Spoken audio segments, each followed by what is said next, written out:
তো বন্ধুরা, এই ঠান্ডা সিজনে এবার আমি হাঁসের মাংস এখনো রান্না করিনি। আজকে তোমাদেরকে নিয়ে আসলাম হাঁস রেসিপি করে দেখাবো স্পেশালিস্ট। আর হাঁসের মাংস কিভাবে রান্না করলে খেতে ভালো লাগে, তো যদি দেখতে চাও অবশ্যই স্কিপ করবে না, পুরো ভিডিওটা দেখবে, তাহলে বুঝতে পারবে হাঁস কোন পদ্ধতিতে রান্নলে খেতে ভালো লাগে। তো আমি দেরি না করে, আজকে হাট বাড়া ছিল, তাই এই এত বড় হাঁসটা নিয়ে আসলাম। আমরাও খাবো আর তোমাদেরকেও রেসিপি করে দেখাবো। দেখো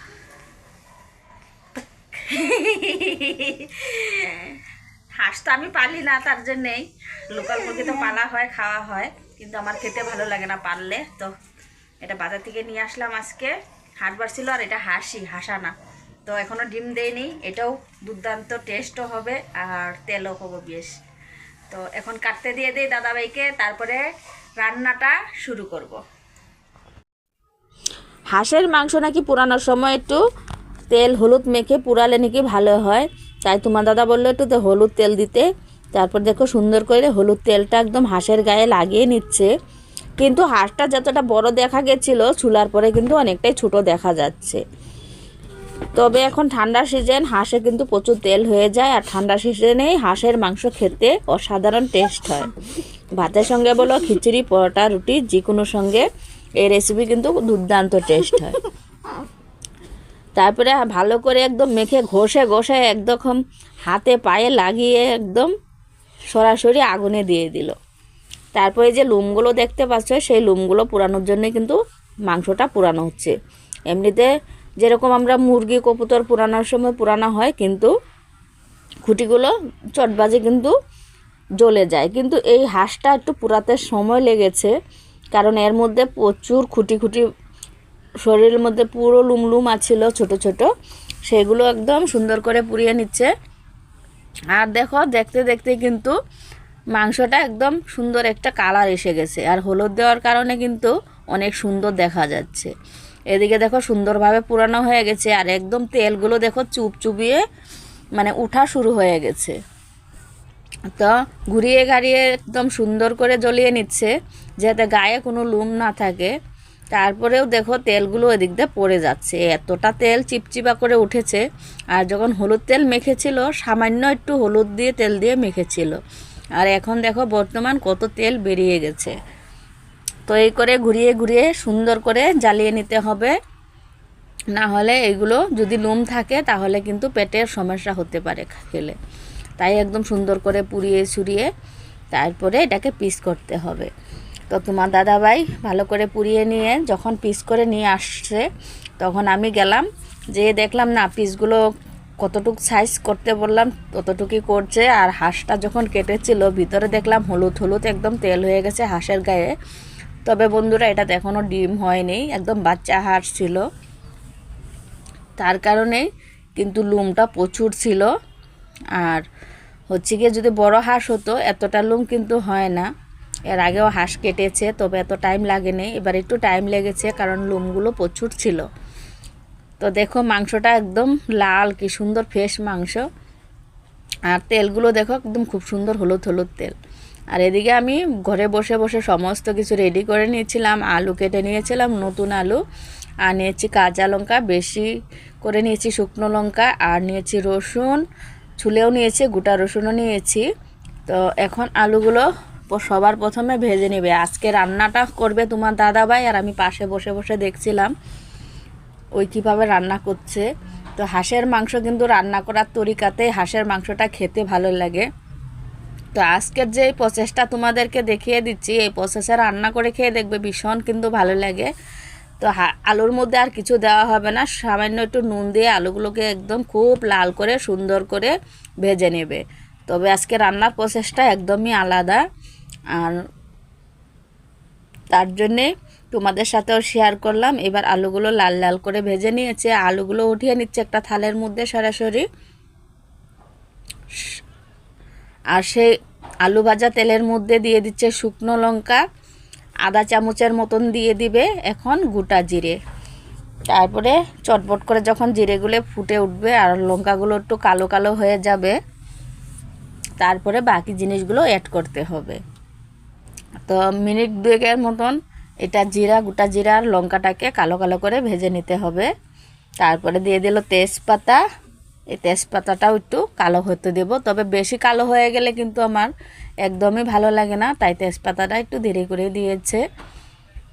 দেখবে অনেক সময় তেজপাতা বেশি কালো হয়ে গেলে কিন্তু তেজপাতাগুলো টুকরো টুকরো ভেঙে যায়। তো যখন একটু লালচা কালার হয়েছে তেজপাতা, তখনই দিয়ে দিল বেশ কিছুটা কুচানো পেঁয়াজ। তবে কুচানো পেঁয়াজের সঙ্গে কিন্তু ছোলা গোটা রসুনও কিছুটা দিয়েছি, আর কিছুটা আমি পেস্ট করে নিয়ে এসেছি। তো যা বাদ বাকি ছিল সেগুলো পেঁয়াজ দিয়ে দিল একেবারে, দিয়ে এখন পেঁয়াজগুলো একটু হালকা ব্রাউন করে ভেজে নিতে হবে। তো বেশ 2-3 মিনিটের মতন নাড়াচাড়া করতে করতে কিন্তু পেঁয়াজগুলো সুন্দর লাল লাল করে ভাজা হয়ে যাবে। তো দেখতে পারছো তোমরা তেলটা একদম ভেসে উঠেছে আর পেঁয়াজগুলো একদম লাল লাল হয়ে গেছে। এখন দিয়ে দিচ্ছে বাটা মশলা। এই মশলার মধ্যে ছিল আদা বাটা, রসুন বাটা আর শুকনো লঙ্কা, কাঁচা লঙ্কা একসঙ্গে বেটে নিয়েছিল। তো এই বাটা মশলাটা বেশ কিছুক্ষণ কষিয়ে নিয়ে তারপরে দিয়ে দিচ্ছে পরিমাণ মতো হলুদ গুঁড়ো, জিরে গুঁড়ো। আর আজকে রান্নাতে হাঁসের মাংসটার মধ্যে ধনে গুঁড়ো দেবে না, শুধু জিরে গুঁড়ো দিয়ে রান্নাটা হবে। আর মিক্সি বাটি ধুয়ে একটু জল দিয়ে ভালো করে মশলাটাকে কষিয়ে নিতে হবে, মিনিট 5 মতো সুন্দর করে কষিয়ে নিতে হবে। তারপর স্বাদ মতো নুন দিয়ে নাড়াচাড়া করে কিছুক্ষণ ভালো করে কষিয়ে নিচ্ছে। তবে যে আমি আজকে শুকনো লঙ্কার গুঁড়োটা আর ইউজ করলাম না, কারণ শুকনো লঙ্কাটা আমি বেটে দিয়েছি। তো দেখো বেশ কিছুক্ষণ নাড়াচাড়া করতে করতে একদম মশলাটা শুকিয়ে উঠেছে আর তেল ছেড়ে দিয়েছে। এই পর্যায়ে মাংসটা দিয়ে দিচ্ছে। আর হাঁসের মাংস রান্না করতে একটু বেশি সময় লাগে, সময় নিয়ে রান্না করলে খেতে ভালো লাগে। আর সবার থেকে বড় কথা হচ্ছে গিয়ে আজকে চুলোতে রান্না হচ্ছে। চুলো রান্না তো জানোই তোমরা কতটা টেস্ট লাগে। গ্যাসে রান্না করি আমরা, তারপরে যত কিছুতেই রান্না করি না কেন আগুনে রান্নার মতন কখনো কিন্তু স্বাদ হয় না। তাই তোমার দাদাভাই বললো আজকে হাঁসের মাংস এই চুলোতেই করব। তবে আমি আরেকটা কথা ভেবে নিয়েছি, আমি একটা চুলো এক্সট্রা বানিয়ে নেব, যখন মাংস রান্না করি তখন সেই চুলোতে রান্না করব। তবে একটা যখন চুলোটা বানাবো তখন তোমাদেরকে দেখিয়ে দেব। তারপরে 2-3 মিনিটের মতন শুকনোভাবে মাংসটাকে নাড়াচাড়া করেই একটু জল দিয়ে কষিয়ে নিচ্ছে, না হলে যে হাঁসের মধ্যে যা তেল আছে সব বেরিয়ে যাবে। তাই খুব বেশি কষানোর দরকার নেই, তার একটু জল দিয়ে কষালে সিদ্ধও হয়ে যাবে, সুন্দরভাবে কষানো হয়ে যাবে। তারপর ঢাকনা চাপা দিয়ে ঢেকে রাখছে 5 মিনিটের মতন, প্রথমে ডাকবে, তারপর ঢাকনাটাকে সরিয়ে আবারও ঢেকে দিবে। তো মাংসটাও 5 মিনিটের মধ্যে অনেকটুকু সিদ্ধ হয়ে গেছে। এবার আলুগুলো অ্যাড করে দিচ্ছে। আলুগুলো দিয়ে আরও টোটাল 10 মিনিটের মতন আরও কষিয়ে নিতে হবে। এখন দেখো প্রচণ্ড জল উঠে গেছে। জল তো দিয়েছিল কম, কিন্তু আরেকটু জল উঠে গেছে। তো এই জলটা শুকাতে হবে।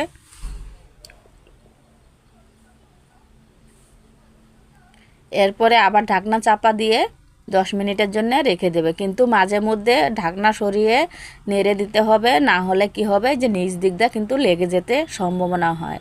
তাই বারবার করে ঢাকনাটাকে 2-3 মিনিট পর 5 মিনিট পর ঢাকনা সরিয়ে সরিয়ে একটু ঘেটে দিচ্ছে, যাতে মশলাটা জ্বলে না যায় নিচ দিকটা। আর চুলোর হিট তো দেখতেই পাচ্ছ কতটা হিট, দেখতে দেখতে একদম জল শুকিয়ে গেছে খুব সুন্দর করে। এখন জলটা অ্যাড করছে। তো যেহেতু চুলার আগুন, জলটা একটু বেশি দিতে হবে। কষা কষা মাংস রান্না করলেও এই জলটা কিন্তু অনেকটাই শুকিয়ে যাবে। লাস্ট পর্যায়ে যে দেখবে একদমই কষা হয়ে গেছে। তো চুলোতে রান্না করলে খুব সময় লাগে না বন্ধুরা, ঝুল একদম টকবক করে ফুটে উঠেছে। তারপরে বেশ কিছুটা গরম মশলা দিয়ে এখন নাড়াচাড়া দিয়ে 2 মিনিটের মতন ফুটিয়ে নিয়ে নামিয়ে নেবে, না হলে অনেক সময় লবঙ্গর ঝালটা এক্সট্রাভাবে লাগে। তাই 2 মিনিট আগেই কিন্তু গরম মশলাটা ইউজ করে দিলাম।